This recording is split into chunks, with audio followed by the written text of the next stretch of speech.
Hello, everyone. Welcome to this episode of Becoming the 1% podcast. My incredible guest today is Dr. Tyler Panzner. Very, very intellectual conversation today. We talk about genetics, we talk about supplementation, biohacking, and how you can live your most optimized life. You're not going to want to miss this. Enjoy.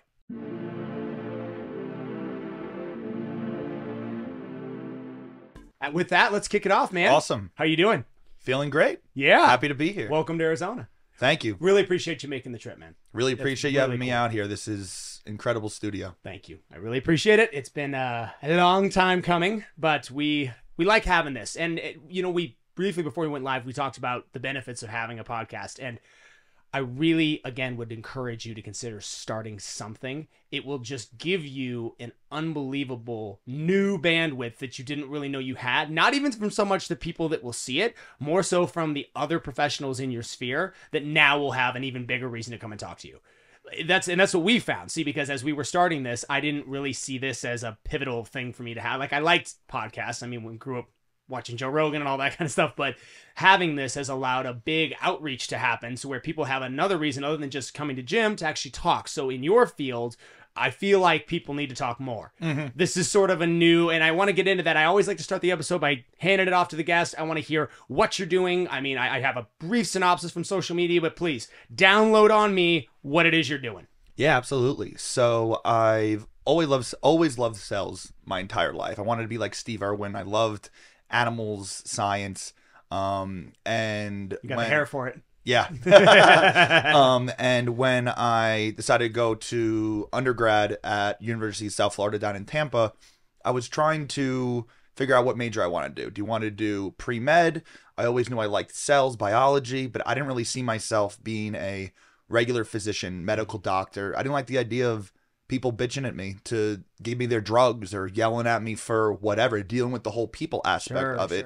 I just loved the underlying science. So my major was cellular molecular biology. So it was mostly the same as what you'd be prepped for med school, but the end stage courses were more on the cell signaling pathways. How do cells actually function at a cellular level rather than focusing on the entire organism or person on the very small scale molecular level, which really, really interested me. And I remember in my organic chemistry lecture, first class, they were talking about molecular structure of things. And it dawned on me that caffeine, the coffee I had, it wasn't magic why it woke me up. That molecular structure of the caffeine binds this receptor on my cells to change how I feel, to change my reality, my perceived reality at least. I was now more awake, had more dopamine, wanted to pay attention more. And that really changed how I viewed everything. That in the case of caffeine, it's an inhibitor. Yes. More so, it's not like a Adderall where it stimulates you up. It actually technically blocks tired signals. That's a good comparison. Yeah. Yeah. So, talking to some of my professors, figuring out what I want to do. I was thinking maybe pharmacy, because that's what pharmacology is, how drug substances affect cells. And that really, really interested me. I was making my own pre-workouts that, felt pretty much like Adderall, like it was, getting super stimmed up at the gym and all that stuff. And I was selling that out of Ziploc bags to friends and stuff. Yeah. So really just interested me, the natural side of supplements, how, again, you can basically give your cells instructions on how to act, how to behave. Do I want to be more calm? I could give them this. Do I want to be more energized? I can give them that. Do I want to focus better? I can give them that. And when I was figuring out what I wanted to do, the pharmacy side seemed, again, people yelling at me, give me my drugs. I don't want to be a guy in CVS doing that. One of my professors recommended graduate school in pharmacology. I looked that up and I was like, I'm sold. I want to do this. So pharmacology versus pharmacy. Pharmacy is taking existing information. We know how these drugs work. And whether it's in a clinical setting, picking the right dosages for patients, or in the retail space like CVS or Walgreens. But pharmacology is doing the research to actually develop new drugs. So the innovation aspect, the creativity, I've always been a very creative person. Do you also get to distribute the drugs that you come up with in pharmacology? No, so I'm not able to prescribe medications. That must then go to a pharmacist. Yeah, the same way everything else would. Oh, okay. Yeah. So I decided to go right for a PhD in pharmacology. Cool. Skip the master's. I'm like, if I could get in, great. My parents were like, you really want to do another 5-6 years of school? I'm like, that's what I want to do, I guess. If I get in, great. Looking back, it was a huge leap of faith. It was a rough starting out the PhD because a lot of these other kids, students had a master's or 2 years of med school. So I was kind of like behind in the ball game. And but you went straight from your undergrad to the PhD. I mean, was there any gap year in there? No. You just went right to it. Right in They it. say that's the way to do that. I went back for my master's, but I did it 6 years later. So I like the way you did it. Continue, please. Yeah. So neuropharmacology, how drugs and substances affect the brain, mood, behavior, consciousness. That was my main interest. So I did rotation, studied every different cell type in the brain, in the context of depression, anxiety, multiple sclerosis, neuroinflammation. And I ended up changing labs midway through, studying breast cancer research, breast cancer metastasis, inflammation. And I was literally the guy in the lab coat with the cells. I did like CRISPR, edited the genome of cells,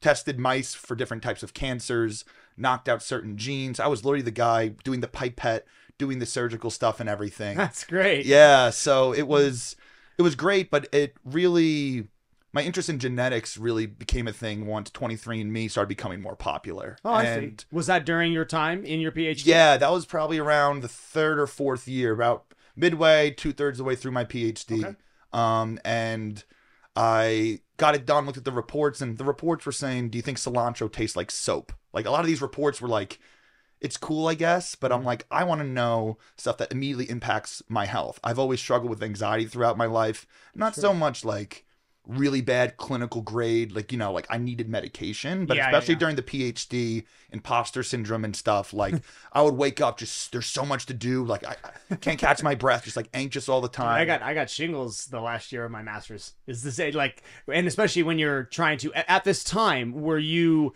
doing your education and doing work as well, or was it entirely solely based on education? Was it a full-time thing doing the schoolwork? Yeah, so it was definitely, so the first 3 semesters were schoolwork with lab work, but then once that ended, it was basically a full-time job.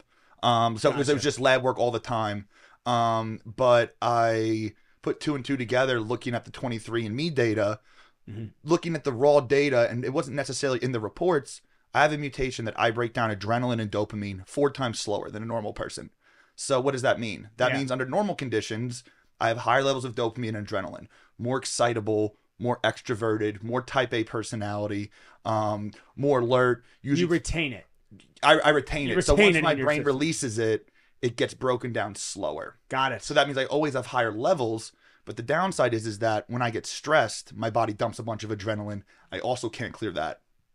Gotcha. So double-edged sword. And that's how a lot of these mutations work. And I realized there's ways I could support that naturally and to help speed that up, to help with my anxiety. Also, I found I have a lot of histamine issues, brain fog. I had brain fog all the time, like just really couldn't think right, very low energy. And it'd be like, what is going on here? I thought it was like chemical fumes in my lab getting me sick. Turns out I was severely allergic to peas and almonds and mice. I worked with mice every day for like 6 years. I never got hives. All of my inflammation from my histamine from allergies goes to my brain. People think of allergies as just anaphylaxis or runny nose or coughing or sneezing. Right. I think it can accumulate anywhere in the body. So I kind of helped myself with my anxiety, with the histamine stuff, really changed my life. And you learned all of this from 23andMe? Yeah, so the information there and just learning kind of on my own. Like I took genetics courses in the past and kind of just piecing it together and going beyond what that was doing. So I was doing that with friends and family, just on the side, you know, like not as a business or anything. And it was this very old, archaic workflow of me control searching different raw data files and stuff. Now I can do what would take me like 5 days there. Back then I could do in like 20 minutes now. It's all the technology changes. Sure. But thinking about what I wanted to do, I decided to go all in on the personalized medicine. So based on your genetics, personalizing everything that you do in your life. Whether it's what medications you take, what foods you eat, what natural supplements you want to take. Or don't take. Exactly. Yeah. We could get into that more too. I mean, guys like, I say guys like us because I think we're probably similar in this inability to dump the adrenaline that our brain creates. The second I met you, I could tell in that mutation, it's at least 40% of people have it. So you could tell very quickly. Big extroverts, the colorful people. The podcast people. Yeah, there you go. Yeah. So for guys like us, I mean, is it a poor decision to lean into stimulants, caffeine, Adderall, cocaine, anything like that would jar your? Is that a worse decision than someone who doesn't? It's hard to say worse, but we're definitely more sensitive to it. Like I do okay with caffeine, but if I have too much, I definitely feel a little bit anxious. Me too. I definitely I feel good taking Adderall. I don't take it very rarely, just like back when studying this or that. Sure. But definitely dopamine isn't an issue for us. Gotcha. So there's a lot of other things like the histamine I mentioned, the brain fog. Mm-hmm. A lot of people will get prescribed Adderall because they can't focus, but it's because you don't need more dopamine. You have brain fog that's making the dopamine not work as well in your brain. So you're foggy. Okay. But when I was thinking about what I wanted to do, I was allergic to mice, so I didn't want to keep working with mice. B, I was trained to make a new chemotherapy or immunotherapy cancer drug. Just didn't really interest me. I want to do root cause, keep people healthy in the first place, make people feel better right now, happier, healthier, more vitality, less stress, etc. So hopefully they don't get cancer and need chemotherapy. That, and it applies, all these chronic diseases are due to stress, and all you feeling crappy and inflamed now throughout your life, that's what leads to these chronic diseases. So educating people and using these genetics in a holistic context. So I ended up going to a clinical genomics company that does more of, let's say you and your wife want to have a child and see maybe there's a 50% chance there might be a very severe genetic issue where, severe intellectual disability, or maybe you won't even make it through the pregnancy. Also personalizing cancer treatments. That's what I was doing as a data analyst. But even then, I was doing this on the side and actually starting to do it as a business on the side, doing that same framework. So taking people's DNA and figuring out what natural things they need.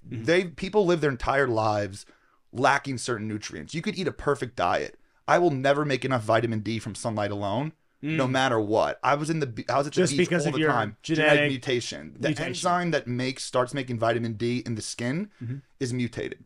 So no matter what, I'll have very low levels. I'll be at the beach all the time, super tan, have low vitamin D levels. I have mutations in how I absorb vitamin B12 through my gut and how I transport it through my blood into my cells.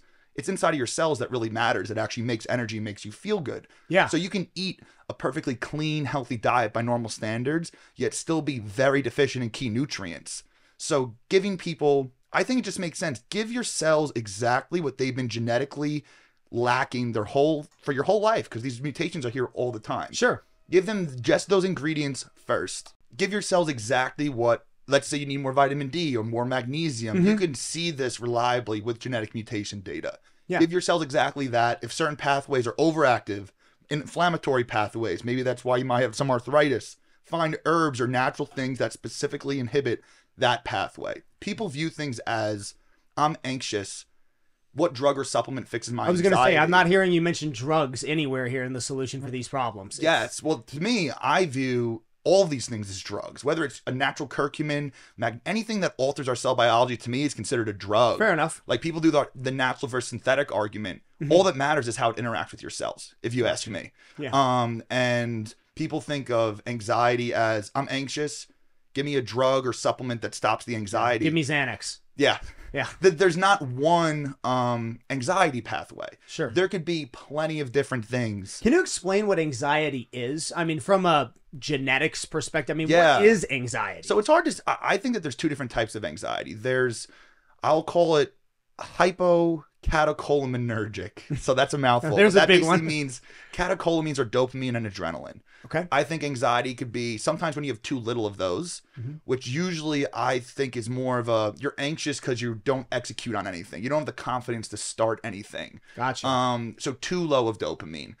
That's not us. No. I think when I get really burnt out in the past, sometimes I think that may have been the case. But there's also hypercatecholaminergic. So that's more so I took too much pre-workout. I can't, the racing thoughts coffee, and too much coffee, stress at work. Yeah. I think more people have the hyper, so excess of that. So it kind of depends. Like I've seen some people take things that would send someone off the deep end. It actually helps them. Yeah. So it's really, really hard to say. What about somebody who, because, both these examples exist with you saying, okay, they took this or they did this. what about people who maybe they say, hey, I don't drink caffeine. Yes, I don't do yes, it, good but point. I'm anxious all the time. Yeah. I can't go into public. I can't get into elevators. I can't go on rides. I mean, why is that happening to somebody and it doesn't happen to me? I mean, why is someone petrified of heights and someone else isn't? Yeah. Is that a shot at me? You notice I didn't say needles. Oh, thanks. So it's obviously very personalized. So I mentioned the mutation where we have high adrenaline. That means our brain has too much gas. Yeah. So that itself, these mutations are linked to anxiety. That's why I've suffered from anxiety in the past. You could also have mutations where you don't produce as much GABA. GABA is what calms down your brain. Think of that as the brakes. So you could have someone, whether you have too much gas, not enough brakes, it's kind of the same overall effect. The brain keeps going quickly. Or you could have both, and it's even more intense. So that's the genetic side. It's more complicated than that, but there's many different pathways that cumulatively will create your overall brain chemistry. Then there's the whole, that's the nature side. The nurture side is, childhood traumatic events, trauma, stuff like that, and routine habits that someone may or may not be doing that could cause anxiety. Exactly. Am I a shopaholic? Do I spend all my money and now it's all gone, and then I am anxious at the end of the month every single time the end of the month comes? Yeah, it's like that, or even like traumas can imprint you, so it'll change the expression of your genes, not the genetic code, but epigenetics is how more or less you express a protein. So let's say that protein that makes adrenaline, you can have, or cortisol.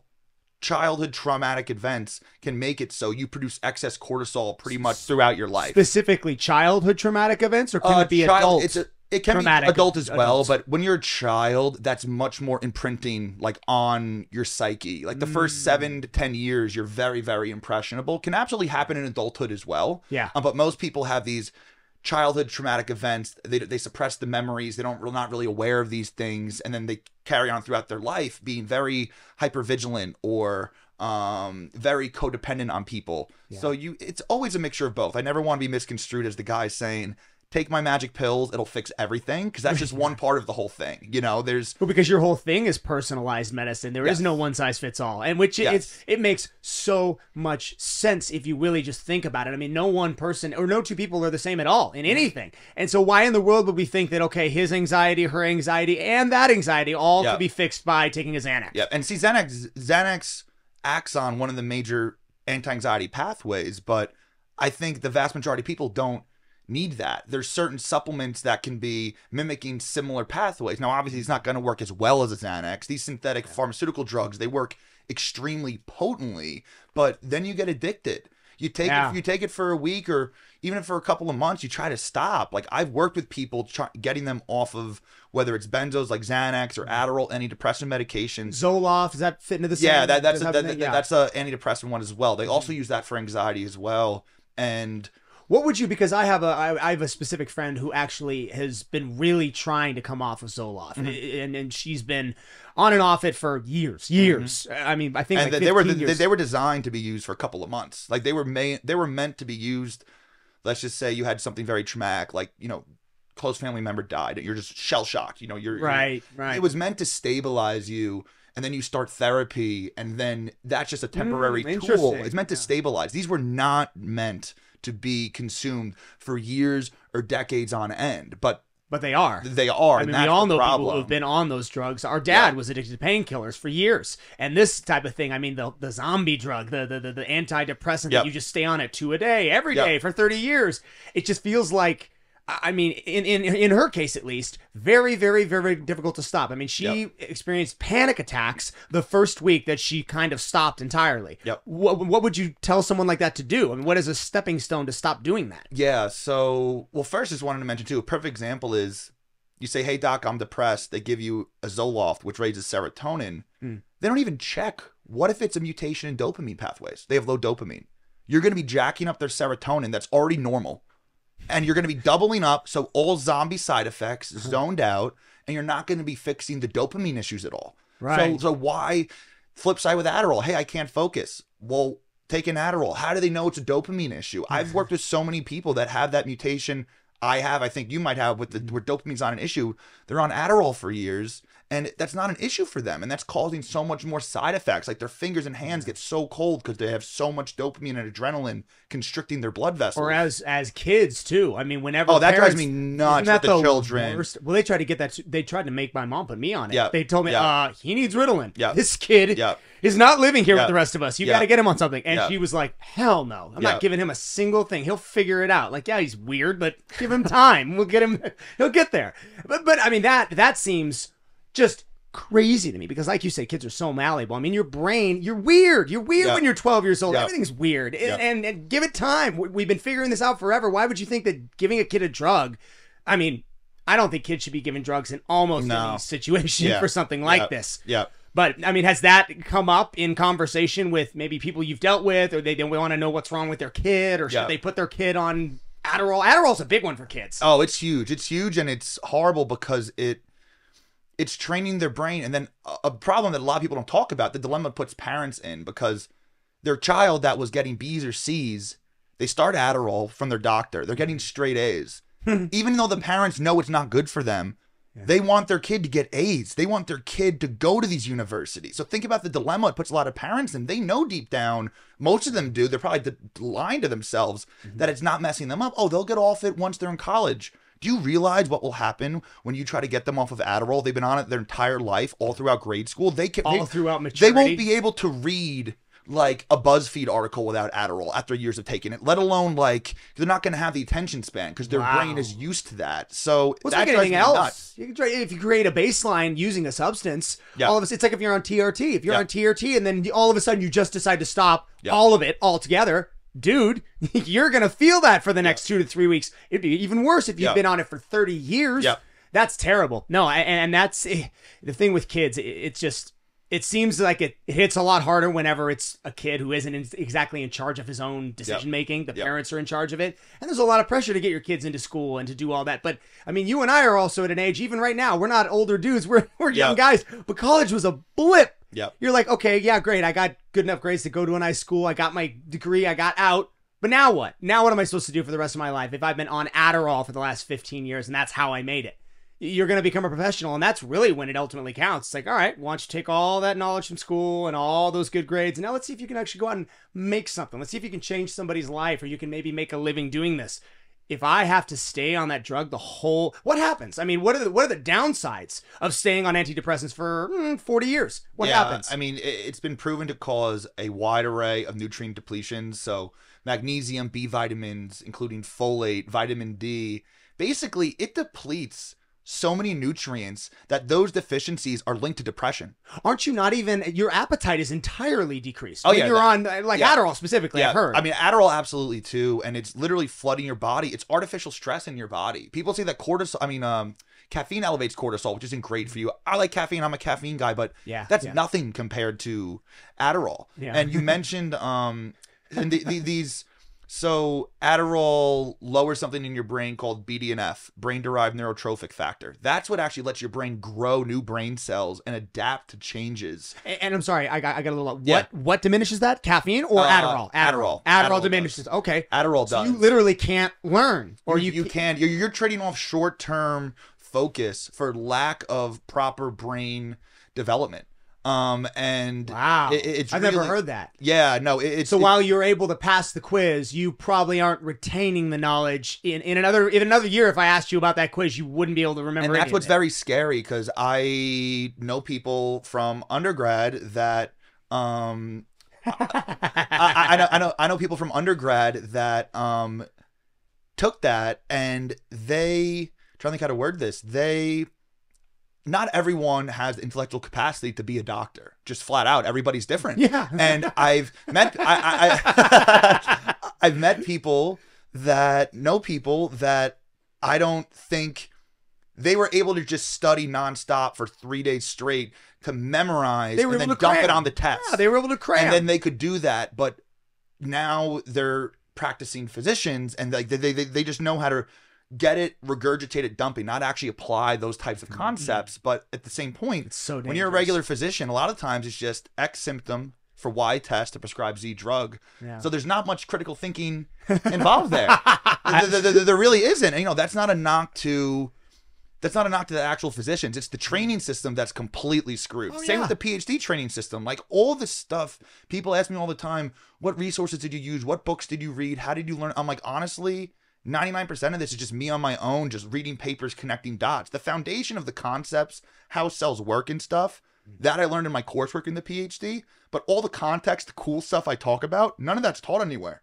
Sure. Eli, did you have something? Yeah. So in regards to caffeine and Adderall, because in college, that's what a lot of college kids do. They take Adderall and then they do a lot of caffeine, which is said to, like, you should not combine those two. What happens to your cells when that is actually happening when they do that? Yeah, so basically it'll just be doubling down on the raises in dopamine and adrenaline. So not to say that, like, that'll fry your brain immediately or anything, but it will definitely, you can get more euphoria because you're going to have more dopamine out of that, but you can also get more potential anxiety, more sleep disturbances. There's a crash. There's a big, it's inevitable. Like, what goes up must come down. And you, in college, that's also why I mean, I don't know about the rest of you. I mean, after like a big test, and I never took Adderall, full disclosure, I've never tried it, but if I would be up half the night, ton of caffeine, take the test, do it, I'd then sleep for like a day, like a whole day. I wouldn't get out of bed.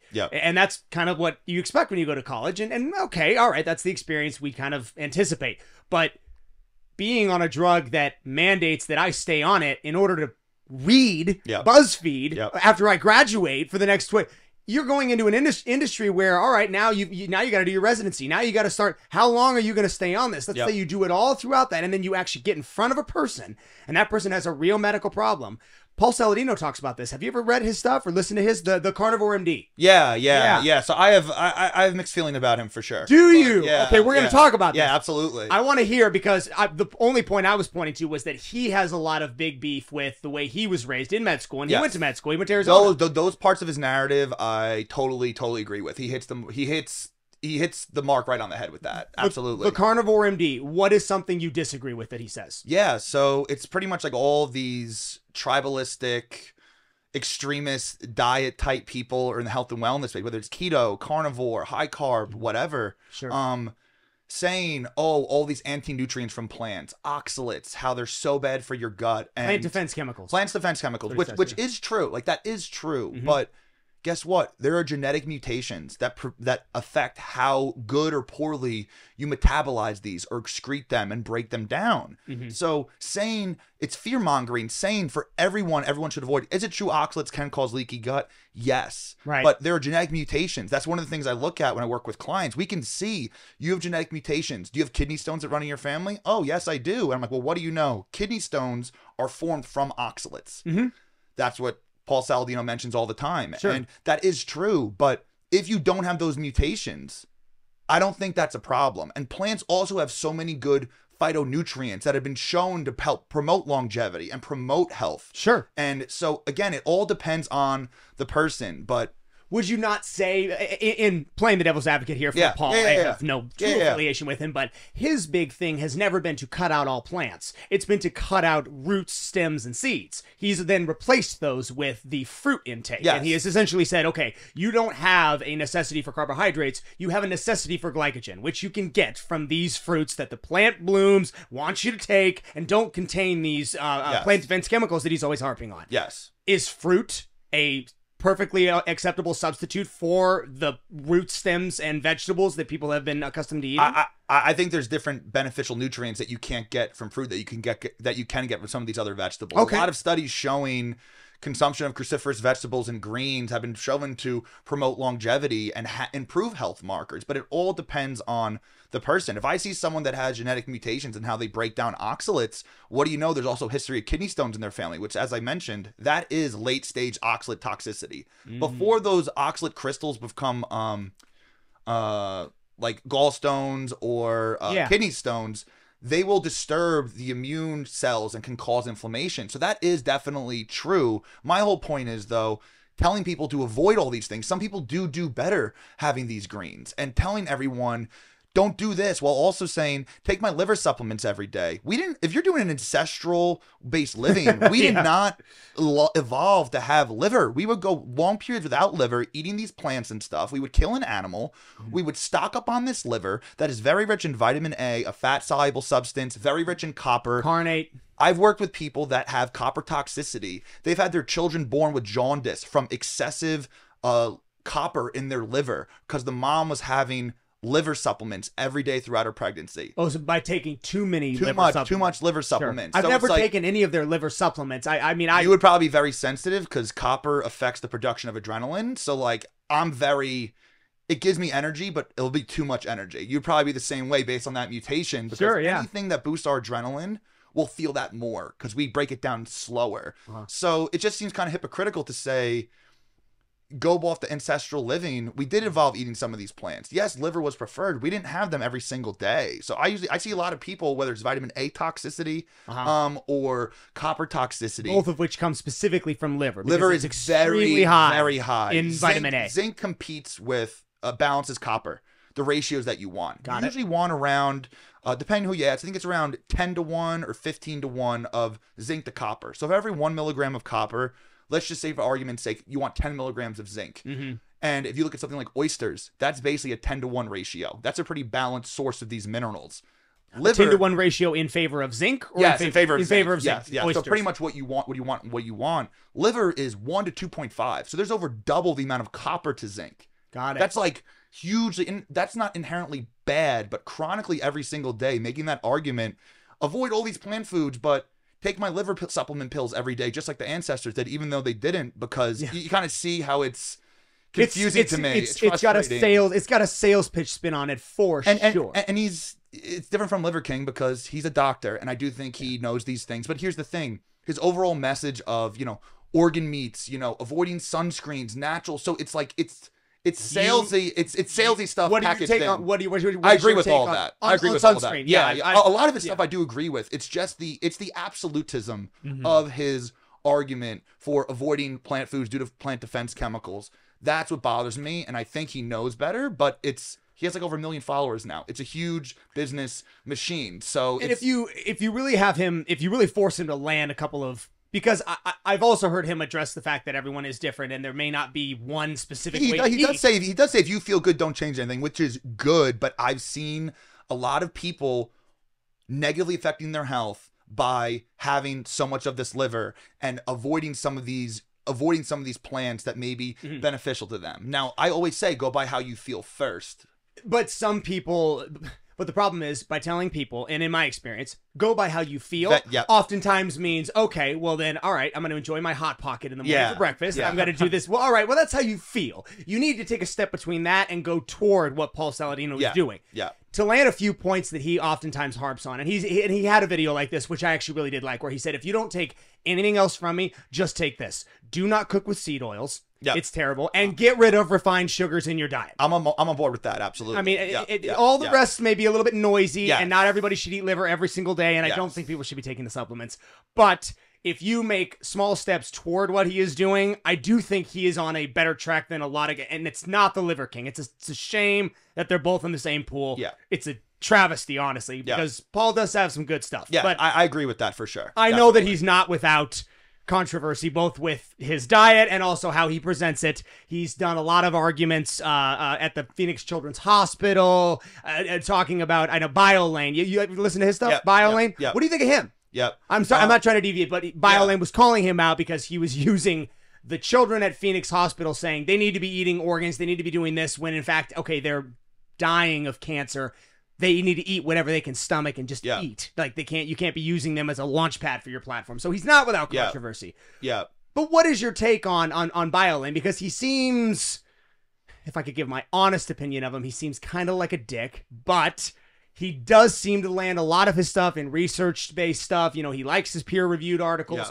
What, if any, what is your opinion on his stuff? Yeah, I mean, I'm kind of in the same boat as you. I think anyone that bases...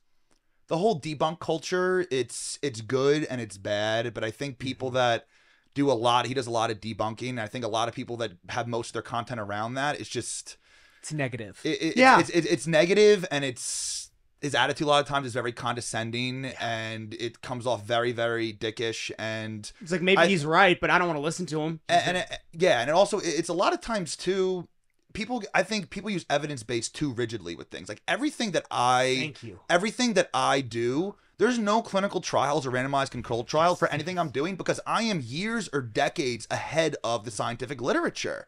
Like, that's why I love also using all natural over-the-counter supplements, because I'll have this hypothesis using this supplement that's for skin for a totally different implication based on the genes and stuff, and like, show me the randomized control trial. To me, mouse data is still data. It's still useful. Anecdotes are still data, especially if you're doing something like I'm doing.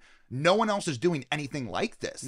A lot of these nutritional PhDs is just reading the study, and there's not a lot of critical thinking involved. It's like, yep, this was the study with these groups or whatever, and that's the difference. And it's not very mechanistic based. And like, the research is almost always behind what the practical minds are working on the ground. Always. Yeah. But that's not innovating. You need to think outside the box for that. Exactly. And I've commented on some of his stuff that he said, like saying how gluten isn't a big deal at all. And I'm like, well, I could find studies that it's associated with every different type of autoimmune condition. And it's like leap of faiths here for certain things, but it's just like, I doubt nothing at this point. Like if you're eating oxalates and you're sensitive to them, and you're eating gluten and you have mutations, you're sensitive to that. I think it affects a lot of people, even if it's minorly. They are focused on making like obese people not obese. I'm focused on making each person feel the absolute best. I'm about true optimization. So I'm way more nuanced, and I'm much more, my metrics on what's affecting people or not. If it gives someone a 15-minute headache after they eat their meal and then they're fine, that to me is an issue, and I want to improve on that. To them, it would just be lost in the noise, because I'm just trying to help people, not be obese. So it's a different type of goal. Sure. I'm trying to really optimize, as I mentioned. So I mean, overall, I think he comes off very dickish at times. I think he posted something recently how he's trying to not do that as much, which is good. But I just think that if your entire argument for every single given situation has to be based in peer-reviewed literature, I feel like you're leaving some stuff on the table. Yes. I mean, case in point, something from my world. Ben Patrick created his knee over toe protocol to help fix torn meniscus and messed up knees and ruptured stuff way before any of the peer-reviewed literature backed up that was doing. The literature was like, okay, no, do not squat with your knees over toes. Do not push your body to that biomechanical structure. That's not a good idea. He started doing this because his research in his backyard he fixed himself.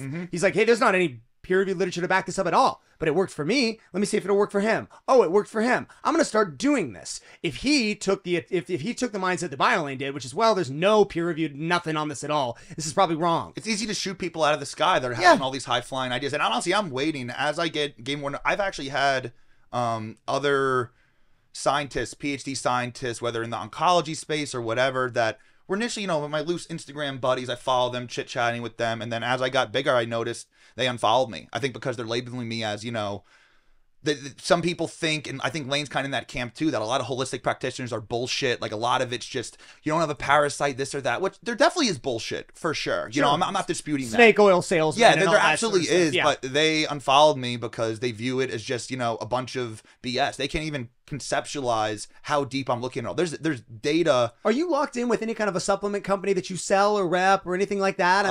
No, not so much right now. I'm pretty much doing just, there's certain brands that I like that. But see, that right there should dismiss any of the critiques from these guys. Like, oh, he's doing this because he's a snake oil salesman. Yes. He's not selling anything. He's just showing you the research that he's done and showing you the results that he's getting. There's nothing wrong with that. Like, just because the scientific literature hasn't proven it in a peer-reviewed setting doesn't mean. Well, see, here's the thing. I can show you, and in some of these lives that I've done, I think people really enjoy, like, my creative mind. I'll be talking about hypothesizing something, and then I'll come up with a new idea in the moment and a new theory, and I'll explain all these independently not significant pieces of data that are pointing towards my idea or my hypothesis, but then I'll have all these different pieces of data that are pointing towards something. If they prove A causes B and B causes C, I can infer A causes C. But people would say, you need that study exactly showing those things there. But it's like, I'm not trying to put someone on pharmaceutical drugs. These are all natural supplements. And what's the worst case scenario? You maybe get a little anxious for a day. You don't sleep well that night. You get a little nausea, and then you wasted $30 on a fucking bottle of vitamins. Right. Who Right, cares? yeah, Who yeah. cares? Like go ahead and try it. Take the risk. I don't even consider it a risk. I'm using air quotes right now. Sure. It's not really a risk to me. Try it. But from the people I've worked with, it's been absolutely astounding. People that come to me, they're constantly getting infected with mold over and over and over again. Detox after detox. Why do they keep getting hit with mold?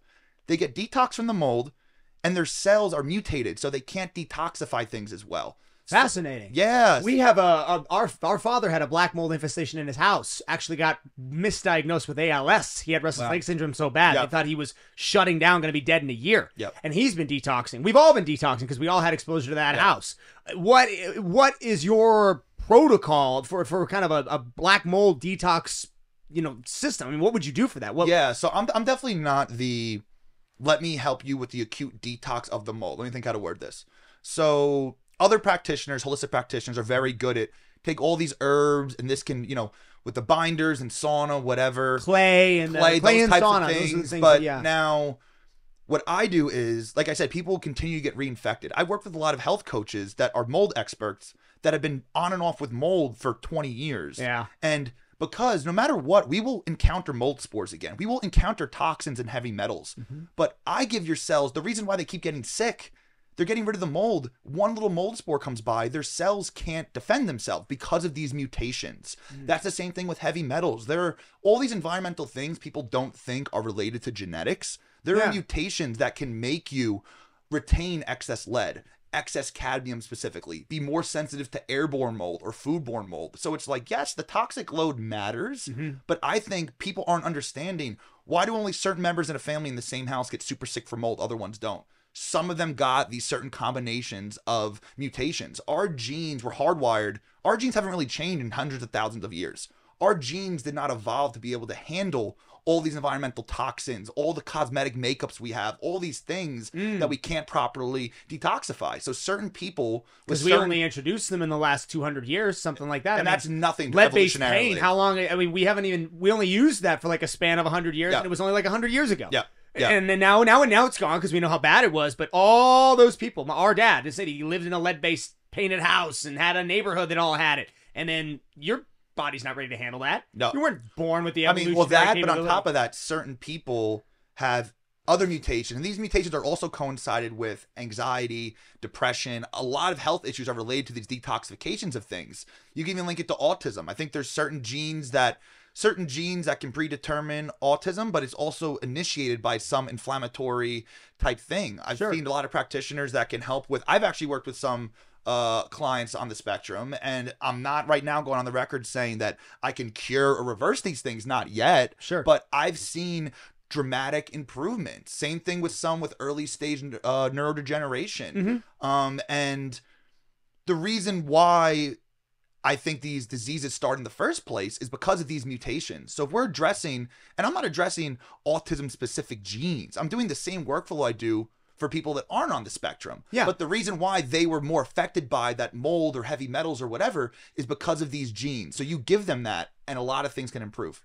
What kind, and I understand that this is a very loaded question with the direction that it can go.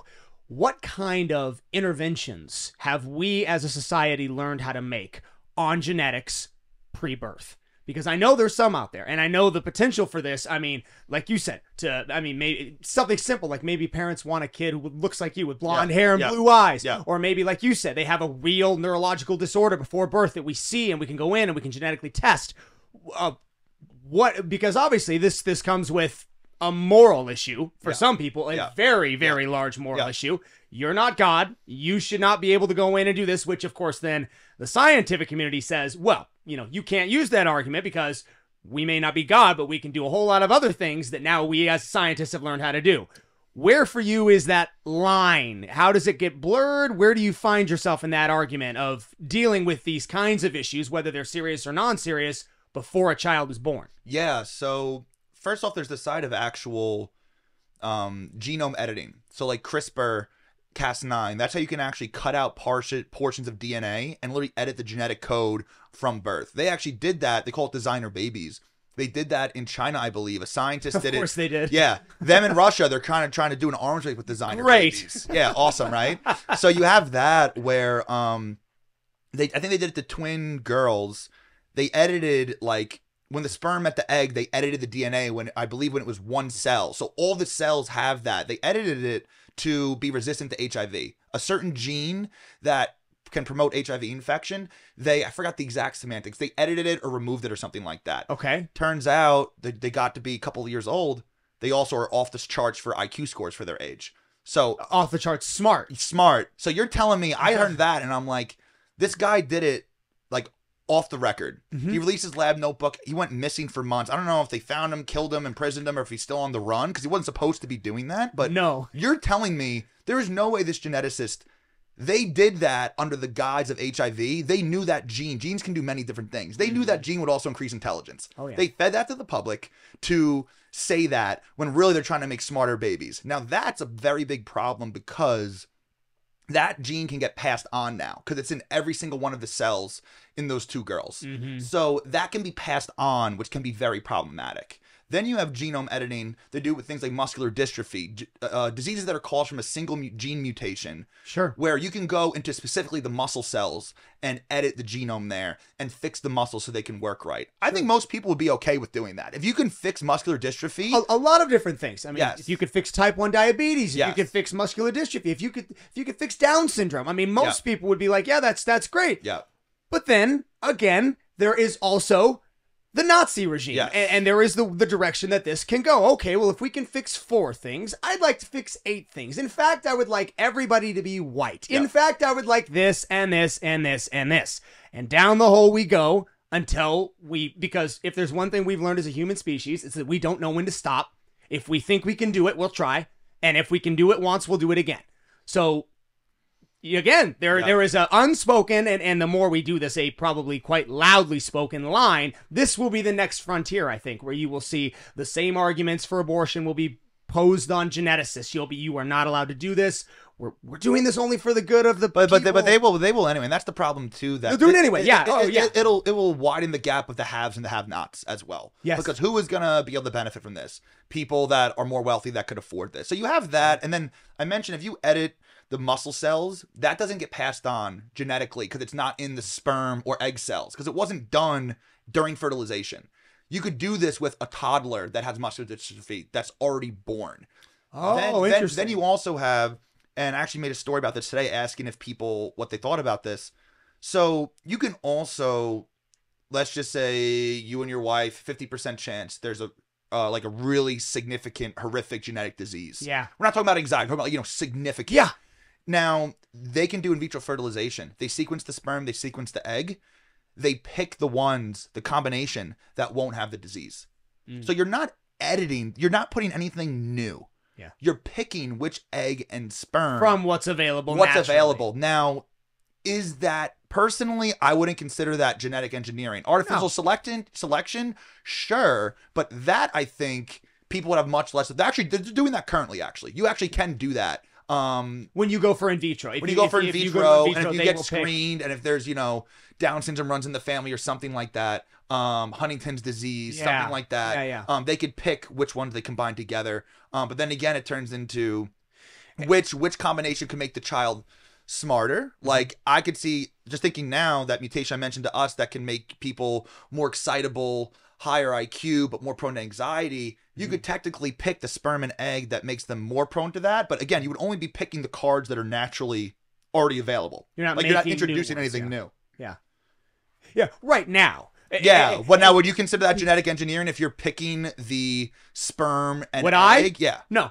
If someone came to me and see, this is the first time I've had this particular subject of the conversation, because usually this isn't the way the conversation goes. Yeah. The conversation is, no, all right, this fertilization has happened. I want to go in and I want to make my child. Yes. If there's a way to make my child stronger, I want him to be the strongest possible human being he can ever. I want a male that is going to bench press 700 pounds by the time he's 17. You want an alpha gorilla. I want an alpha gorilla. I want him to be intellectually smart like Bradley Cooper from Limitless. I want all those things. That's what I want. And for a lot of people in this world, that's exactly the way they would think. What you're describing seems much more within the realm of... For now, though. what is it? Egg before the chicken or chicken before the egg, kind of that argument. Yeah. It seems a lot more, egg before the chicken. It seems like if you were to go in and you were to do in vitro, because there's a lot of people who would think in vitro. Well, fertility is a huge. I work with people with fertility as well, because fertility is a big problem as well. Testosterone levels are tanking, but again, we could tie this all back into whether it's the microplastics, endocrine disruptors, heavy metals, stress. All these things have underlying genetic mutations. So the same type of mutations that can make you have higher levels of microplastics that can cause anxiety or synergize with a mold issue, cause autoimmunity, can also affect fertility. So it's like, people see, like on my package offerings, I list like 12 different things I can help with. And it's like, it may seem like, how can you do all that with one thing? All I'm doing is optimizing the cell pathways and giving them what they need, removing what shouldn't be there, supporting certain pathways. And you could see people that have anxiety versus Crohn's disease. They can have very, very similar genetics, but for some reason, again, it's not just the genes, it's environment, etc. Some things can manifest in certain ways versus others. You mentioned testosterone and how it's going down, and how we've seen, I saw something today. Now, I don't know how backed it was in science, but it was a meme, and it said that the testosterone of this generation is significantly less than that of our fathers. Oh, yeah.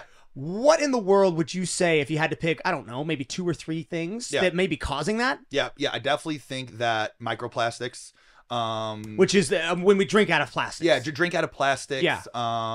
Like BPA. There's a lot of other types. Paul Saladino gets big on that too. Yeah, that's what I agree with him. Yeah. And I think that I think seed oils are a contributor as well. And that's one of those things that people in the Lane camp say, that there's no broad scale evidence to show that it changes markers and stuff, but it's on a person by person basis. I'm sure there's genes that make certain people, like there's actually certain mutations that can make omega-3s actually be more inflammatory, or omega-6s be anti-inflammatory. So everybody's different with these things. And kind of side tangent, but the problem I have with all this evidence-based peer-reviewed literature and stuff is, let's just say whether it's any drug or supplement, if it helps with, let's say, depression. Let's just say you have 100 data points and then they're all scattered and then there's no significance. There's no like trend. There's no statistical significance. Yeah. Well, you'll see, if you're seeing how much people improve, you'll see pockets of people that respond very well. And some people that most of them respond so-so, and some of them don't respond at all. And it's like, if there's 20, 25 people out of the 100 that respond well to it, why is that a failure if it didn't help everybody? Because why did some people respond better, some worse? Yeah. Because of the genetics. You need to match the way the mechanism by how the drug or supplement, like I mentioned the serotonin thing, the SSRI. Yeah. People aren't going to respond well to an SSRI if serotonin is not their issue. So you got to, I take all this with a grain of salt, because if you have a pocket of people, why is that a failure if 25 people benefited from this? Just because all of them in totality, it all washed out, because you're going to have genetically poor responders mixed in with the genetically high responders. So in an ideal world, you should be sequencing all the DNA, control for all of the genes, but obviously they barely get funding to begin with. So that's a pipe dream. They're not going to, there's no hidden agenda. They don't want to do that. It's just a shit ton of money. They don't have money to fund that. And it's a lot more complicated it's complicated enough to do a clinical trial for things. But you kind of get what I'm saying, how just because there's no change, that doesn't deter me from saying, oh, I'm not even, I'll look into how it works and hypothesize what mechanisms. And if someone has a mutation that supplement can actually help with, I will try that. And like I said, there's very minimal possible side effects, but most of the time it ends up working out very well, because you're matching the mechanism of the drug or supplement to the disturbed mechanism inside of the cells, if that makes sense. Like the personalized to you. Yeah. There's different flavor. I tell people there's infinite flavors of any disease. Anxiety, depression are kind of easy to understand, because you can have someone that has more vitamin D issues, some histamine issues, a little bit of serotonin issues. You could have someone else that's a lot of dopamine. They have a lot of stress in their life. They have inflammation. They have gut mutations that make their gut more permeable, so they have more leaky gut. So infinite sub flavors of any disease. I like to think of each person's like a canvas, and we all have different colors. No, we all have the same colors. Each color is a different signaling pathway. Let's say serotonin's red, dopamine's blue, and I don't know, GABA is purple or something. We all have the same colors, but all of our brains have different. Some people have more serotonin. Some people have less dopamine. Some people have more GABA. Some people have more of something called glutamate, which is an excitatory neurotransmitter. Excess level of those are linked to OCD, neuroticism, overthinking, ruminating thoughts, feeling like you get your feelings hurt by people a lot. You take a lot of things personally. Which is also treated in Western medicine with a drug. Yes. Instead of... But they give that person a Xanax when it could be too much glutamate. This genetic testing that you're leaning so hard into, is this a component of current Western medicine? Is it something, I mean, because oftentimes things fall into categories of, well, this is Eastern or this is Western. That's to the layman. That's kind of where the conversation stops. Is genetics testing a newer thing? Is it not? Is it Western? Where does it fall? It's definitely a newer thing in Western medicine. Like, there are a lot of companies doing this. But again, like the company that I used to work for, they're doing it in the context of personalizing cancer treatments. Or there are some companies that are using genetics to figure out how you metabolize certain drugs, depression drugs. So they can give you the right clinging on to the Western drugs. They're still, it's in the context of what drug do you get?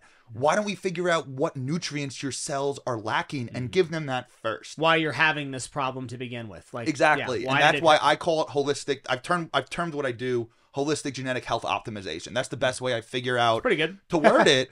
And, you know, and I think we didn't touch on that. We kind of went on a tangent regarding how to get people off certain pharmaceutical medications. Yeah. Now, like, this needs to be done. No one try this on their own. You need to have a professional with you. And I always make sure the prescribing physician is on board with this, because I tell people I'm not a replacement for I'm a supplement, you know what I mean, to that prescribing doc. They need to be on board with this. Hey, I'm going to try to wean off whatever, but you need to give your brain things to start replacing that. So you can give your body little nutrients to help them make more serotonin. The supplement that we're probably going to replace that with, you can slowly microdose that in as you pull back the medication to soften the withdrawals. Which is what? I mean, I'm coming off Zoloft. I've been on it for 10 years. What do I replace it with? Slowly. Yeah. So, and again, I'm not recommending anyone do this on their own whatsoever. Sure. Yeah. But depending on there's a lot of different things. 5-HTP, something a lot of people talk about. Tryptophan is the amino acid that gets converted into 5-HTP.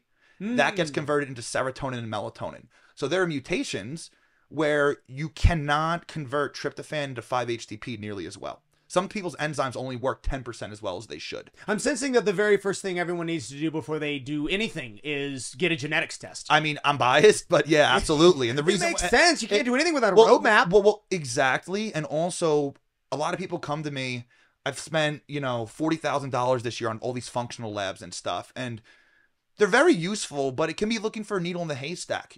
Everybody has genetic mutations. Everyone, you will never get just no result. You will always find out information. Yeah. Every single person on the face of the earth can benefit from my approach. And I like to tell people, I work with people that aren't even that sick, that are just saying, hey, I'm I'm a business guy. Can I be a little bit better? I feel good most days. Yeah, you want to be optimized. You want to be optimized. I want to be an optimized person. You know those days where you slept great, 10 out of 10 day. You woke up firing on all cylinders. And let's be real. If you get 2 of those a week, you're very lucky. Most people are, but what I like to tell people is, what if that 10 out of 10 day was really like an 8 or an 8.5 out of 10? And you could be even better than that. So the genetics, I love starting with that because you get a framework for things. And one topic I really want to talk about relating to that is I see so many people on supplements that are making themselves sicker, more anxious, can't sleep as well. I see so many holistic practitioners, they don't understand the pharmacology on how these supplements work. There's multiple different mechanisms for any one supplement. One example I always like to give is curcumin. You've heard of curcumin before? Of course. Yeah. So very good anti-inflammatory. Anti-inflammatory. People use it in coffee. Yeah, people use it in coffee, for cooking. People take concentrated forms. I've taken it plenty of times, which would be one of my favorite. As I was learning, I'm feeling better taking a natural anti-inflammatory.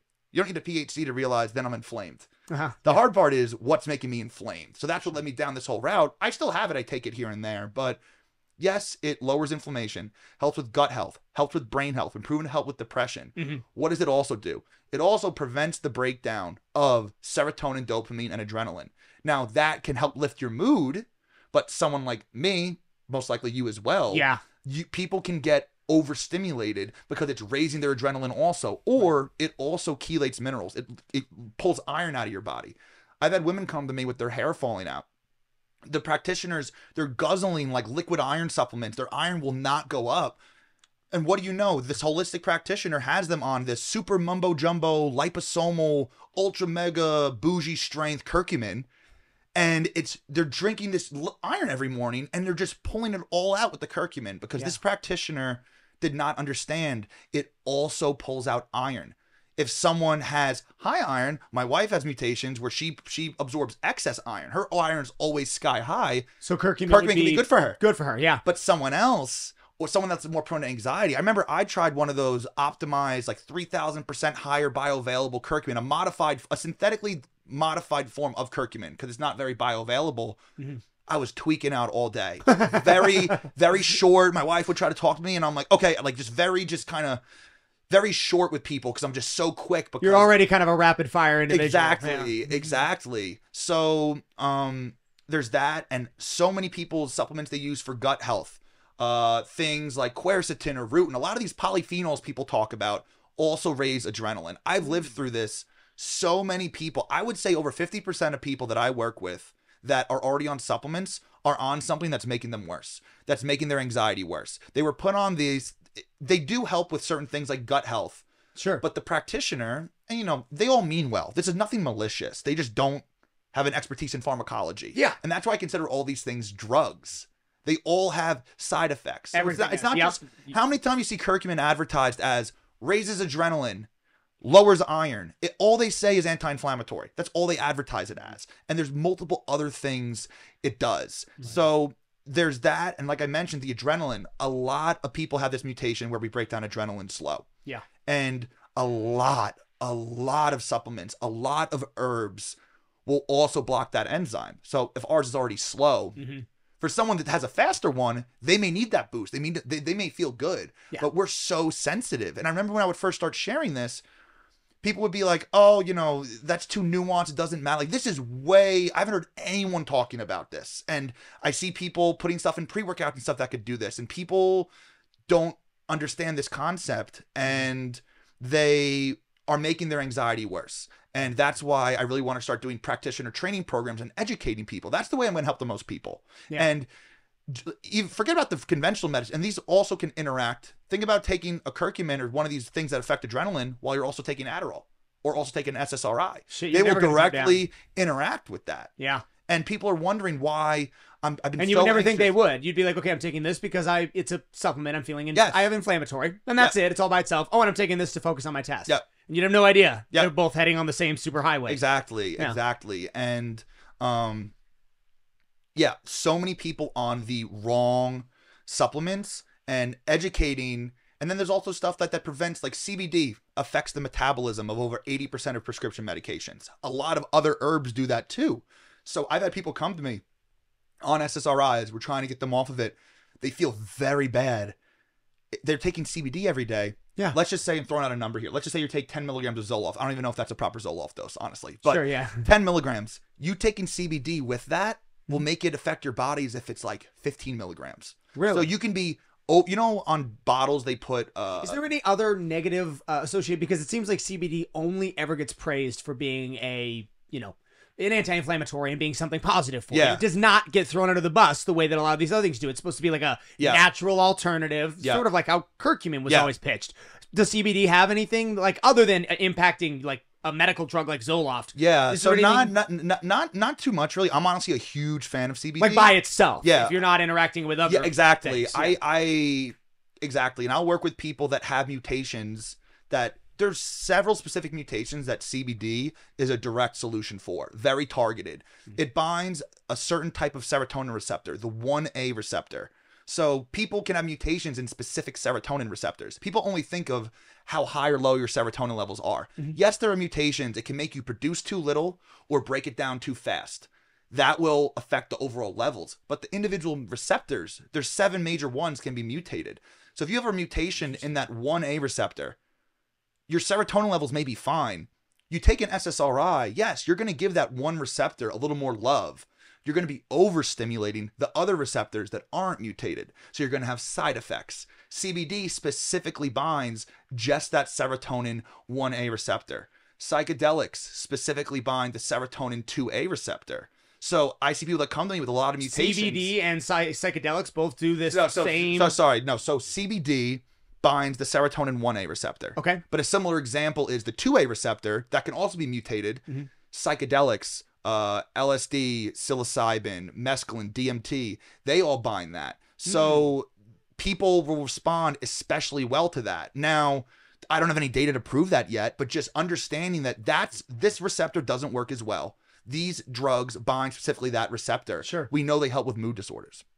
They meaning what? Psychedelics. Psychedelics. And actually CBD also. Interesting. CBD, psychedelics. I mentioned that BDNF gene that Adderall can lower. Chronic stress lowers it as well. Okay. They raise BDNF and help grow new brain cells. Like that's it. Actually, They meaning psychedelics and CBD. CBD helps grow new brain cells. That's been shown in studies. I did read that. Yeah. Neurogenesis. It's fascinating that it's like the second or maybe third chemical component of marijuana. The obviously THC and CBD are together. Yeah. Is there a third, or was it only those two? Oh no, there's a whole bunch of different lot ones. going on in like there, yeah. CBN, CBG, a lot of different ones that I started using CBN more. I make my own CBD oil. So I started adding more of that. Makes it a little more sedating. Certain things work for certain people, but Does that work? Because you and I, again, it seems like we're operating along the same frequency. For guys that have the excess, in our personality like we do, the excess adrenaline, does CBD act as an antidote to that kind of a person? A lot more than, like, say, Adderall would? Yes. I mean, they're going opposite ways. Opposite ways, right. Yeah. So if you're somebody who operates really high all the time, CBD may be a nice way for you to kind of chill out. Well, now here's the thing too. So, like the reason why we get high off marijuana is because THC binds those receptors in our brain. So that's why we feel that effect. Now, why do we evolve those receptors? Just so we could get stoned? No. We have our own version of THC. It's called anandamide. Endo meaning endogenous within our own body. Cannabinoid meaning it binds cannabinoid receptors. Endocannabinoid. Now, does pot make you stupid? I think marijuana use for the developing brain before the age of 18 to 20 is very detrimental. Which is when almost everyone does it. Yeah, I mean, personally, I didn't start using it until after college. Same and here. I'm personally a big fan. It helps slow down my brain. A lot of the creative ideas I've had come up under that mind state, the creativity aspect. But me, it's always been a later in the day, after dinner, after the work's done. I've never been, if you're like an artist, maybe it can make sense. But I think that it also depends on the dosing and the genetics. So those endocannabinoids. Some people swear by its productivity. I have never been, if I'm being, there were times. It depends on the type of work for me personally. There would be times in my past where I would probably be with those people saying, oh yeah, no, I get incredibly productive when I do it. In all honesty, I would be incredibly productive if it was something mindless. Like if I need to clean my house, then I can get stoned and do that. But if I have to lay out a structure for a new marketing funnel or something like that, I can't smoke weed. No way. I'm an idiot when I smoke weed. Like it's I can't imagine what you would be like with ADHD or Adderall. I said ADHD. I meant Adderall. That would be insane. Someone, all I knew about it, someone told me, okay, if you take this, you're going to be incredibly smart and you'll study for hours, but you'll also not be hungry. And I interpreted that, well, okay, that's going to mess with my gains. I'm not doing it. And that's the end of my conversation with Adderall. I never went down with it. And one topic I want to make sure that we cover, because we've covered a lot of different topics, and especially when there's no peer-reviewed studies or anything, one of those subsections is peptide therapy and everything like that. Do you do any of that? Do you believe in it? What are your thoughts on it? Yeah, so great question. So I'm honestly, relative to my other areas of expertise, I'm not that familiar with that aspect, but I definitely think they make sense, can be very useful, but I want to get into that more. But the way I look at it, it's the same exact methodology I have for the supplements. Does that cellular pathway actually need support, or are you guessing because on the symptoms you have? I have low energy.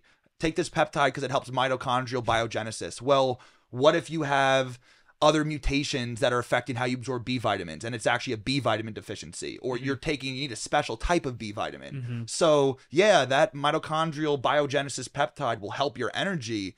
But is that inherently dangerous because it doesn't match perfectly? No, not necessarily. But I'm all about trying to find the right thing that your body actually needs. So I would just apply the same thought process of it needs to be personalized and see what you actually need.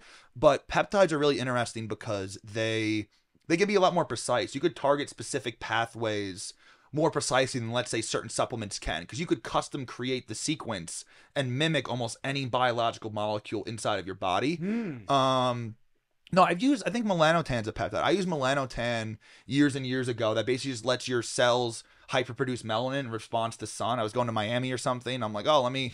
They call it tan. Yeah, they call it the Barbie drug because it makes you get very tan. It helps you burn fat, and I think it makes you hornier too. I didn't really notice any of the That's later. I've always pictured Barbie. I never really noticed any of the latter two. I think it'd be very, very minor, but like I remember I walked in the sun and I got like so tan. I had a tan line. I'm like, shit, I gotta be very careful with this. So I used that a little bit years ago, but regarding peptides are coming a lot bigger of a thing now. I definitely support them. It's just again injury recovery and that injury kind of like BPC, BP 157, the Wolverine complex. Yes, you seen that thing? Yeah. I tried it, and again, I never did any scientific research into it, but I can tell you that I mean it is just subcutaneous. It's quick and it does work. I mean, I recovered from I had a partial torn ligament in my thumb. I crashed when I was mountain biking, and I did this. They're like, all right, just try it. 60 days and see what happens. And in 60 days, I was better. Now, whether or not that was placebo or if it's just the natural course of healing, but it did happen. No, I think there's definitely, especially BPC 157 or something like that. I think it's BP 157 and MK 277. I think the growth hormone analog. They go together all the time. Yeah. So I'm definitely in support of them. It's just again, it's what practitioners doing this. Does this peptide also affect some other pathway that may clash or the same exact concept? It may be fixing one thing. Just how the supplements may be fixing one mutation, but there's other mutations that could actually be clashing with. So is it a net benefit for you? Is it the exact pathway that needs to be supported? Right. You mentioned mitochondrial biogenesis. Have you ever done any research into red light therapy? Yeah, so I'm actually planning on getting a infrared. So I think there's a sale. The company I like, I'm actually going to be getting that like today. I think the sale ends today, so I definitely want to get that. Yeah. I'm huge. I feel so much better in the sunlight. Sunlight raises BDNF. I mentioned before. I actually have mutations. I have lower levels of BDNF genetically on average. I think that's what predisposed me to anxiety, which it's been linked to. It's been linked to depression, anxiety, PTSD. Sure. And what are things that raise that? I mentioned CBD, intense exercise, weight training. That raises it. Sure. I feel great doing that. Sunlight, I feel great. I mentioned psychedelics do that. I love those as well. So all these things that have made me feel better, like looking back now, it was because I have this mutation that makes it lower than normal. So going back to the depression thing, you can have someone, let's just say low serotonin genetically, low dopamine genetically, low BDNF genetically, different solutions for each of them. They would all be put on SSRIs. Gotcha. By conventional medicine. So you kind of see the different, and it's not like you have just one or the other. It's always like a pie chart or like that canvas I mentioned. Some people have a little more red or blue or this or that. I think, again, still thinking on the topic of red light therapy. I mean, those three people, if you were to take them and say, okay, you've got these problems, we're going to do some genetic testing, but I'll tell you right now, all three of you would benefit from going in the sun. Yes. There are certain things, and I will say this too. I didn't do any research on this in my master's. I would have. I am not actually a huge fan of infrared saunas, the ones that are on the market. I find that oftentimes you'll get your Swedish saunas, which is what we have. We have a stone steam, which will reach 220 degrees. It'll do the infusion, the whole thing, and you will sweat and detox like you've never done before. Then you got your infrared saunas, which typically will not reach that same temperature, but have the infrared component to them.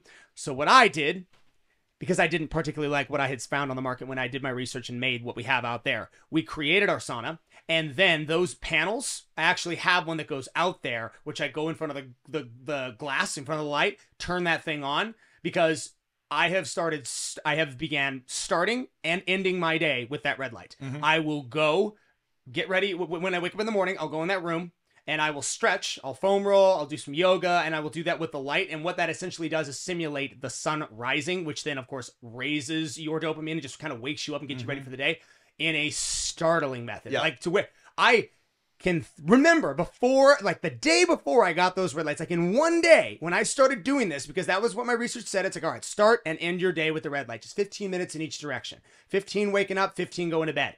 You will sleep better and you will wake up faster if you start using those in a very serious way. I take 2 of those panels, aim them at myself, and I stretch. And then before I go to bed, I'll shower I'll turn off all the lights in my house, get away from my phone. I will turn on the red light. I will shower. I'll brush my teeth, get ready for bed. That's about 15, 20 minutes. And then the light will go off and then I go to sleep.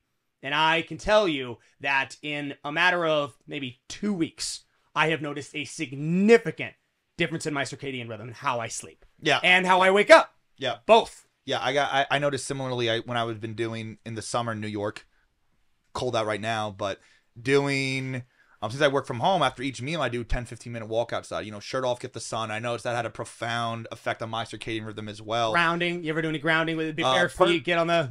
I mean, we walk outside a lot. I'm not going to lie. I don't intentionally... I end up going barefoot sometimes throughout the day, but I don't intentionally go and get yourself ground. some Shama sandals. Get yourself some Shama sandals. I'll look into that. They're outstanding. They're meant to get you closer to the earth. Gotcha. Obviously, you're not barefoot, but you can Gotcha. walk around in them all day. Yeah. And it's a lot. It's good for your feet too. Yeah, well, I actually have these shoes here that are like flat with the wider. I'm trying to not have as much of the scrunched toe type stuff, Yeah. you know, like training the foot muscles and everything. Just know your wife will judge you if you wear Shama sandals. That's Our heels are like that. You like these? Yeah, that's what I'm about. We're all about healthy feet. I'll tell you right now, and this is, I know how weird this is. I hike in these. I trail run in these. Like they have a different type of shoe for everything you could possibly imagine. Training, hiking, all of it. My feet feel better. I had plantar fasciitis for probably 6 months leading up to me putting these shoes on. My feet don't stink, which is weird. That was a weird one for me. I was like, oh, you're telling me like this whole time, like, because it's shoes are what make your feet really kind of stink. And my feet, I used to have these horrible like calluses that would always, and I thought it would be the opposite. I was like, okay, if I put on these sandals, I'm gonna have calluses the size of a chicken Walmart. I'm gonna have to do something about this. It was the opposite. My feet stopped doing that, and they're just healthier in weird ways. They also grew. My feet got more muscular. I think those before and after. They look like a beast from X-Men almost. Yeah, like they get how more, they like exactly. Yeah. No, and it's odd when you go hiking with minimalistic shoes on. Your feet have a lot more grab to them than you realize they do. Once you're wearing something that's that thin and you're going up rocks, your feet are kind of acting on their way up and on their way down. It's really fun. I enjoy it. Yeah, man, this was so freaking cool. I mean, where would people, if they wanted to do something like this? I mean, if they wanted to get in touch with you, and this is something that literally, if you're alive right now, this will help you, whether you're healthy or not healthy. Where would they start? Yeah, absolutely. So my website, drtylerpanzner.com, or my Instagram is Tyler Panzner, Panzner. And yeah, I really encourage everybody, even if you're happy where you're at with your health, if you're listening now, everyone knows someone that's been struggling with poor health throughout their life, whether it's mood stuff, anxiety, depression, inflammation, autoimmunity, all these different things. Oh yeah, I got a few people I'm gonna send your way. Yeah, and then it's one of those things too. I don't know where the ceiling, I don't know where the end of how much this can help things is, because I'm just getting started right now. And as I I mentioned, at the forefront. Exactly. Yeah. And I'm starting to foray into some of these more actual medical diseases, and I truly think that earlier stage of some of these diseases, like in Alzheimer's, I do think you can give personalized support and supplements to help reverse these things. And I just really don't know where it's going to end, how many people I could help with this, but I think everybody can get at least some degree. Yeah. Some people within a day or two, they're like, in their words, I'm cured. They're off their meds, and that means it was mainly predominantly genetic based. Some people will work with me for 2 months or so. I'm 25% better. And for me in the past, I would be like, crap, I failed. I didn't totally fix, I'm a perfectionist. I didn't fix everything. And then I realized they're like crying tears of joy. Like, I'm 25% better. Thank you so much. I think I failed. And they're like grateful for that. And that just means, okay, maybe you do have some molds, and then that's out of my domain. I could give you what your cells need to be resilient and fight off our toxic world, but you may need additional support from another mold expert to detox one last time, and then your cells will be resilient in the future. You won't get reinfected again. You won't get that. You won't be continuing to get these viral infections. Sure. So yeah, anyone listening, I really truly think this is going to change the world, not only for just holistic health and wellness, health optimization, not only for your top-end biohacker, for people that just want a little less joint pain to hang out with their kids, or people that have some more severe diseases, health ailments. And I'm really looking forward to continuing to hone my craft, hone my art of holistic genetic health optimization, and start to collaborate with other practitioners as well. I'm just one mind here, and I'm sure collaborating with people, explaining my rationale with these genes to another open-minded, root cause oriented professional, whether it's a DO, MD, naturopath, etc., they could find a new pattern. Yeah. And be like, oh wow, that's great. And then we both learn from each other, and then it gets even better with that. So really looking forward to the future. Thank you so much for having me on. It's been bro. awesome. Yeah, man. Absolutely. Thanks, guys. We'll cut it there, bud.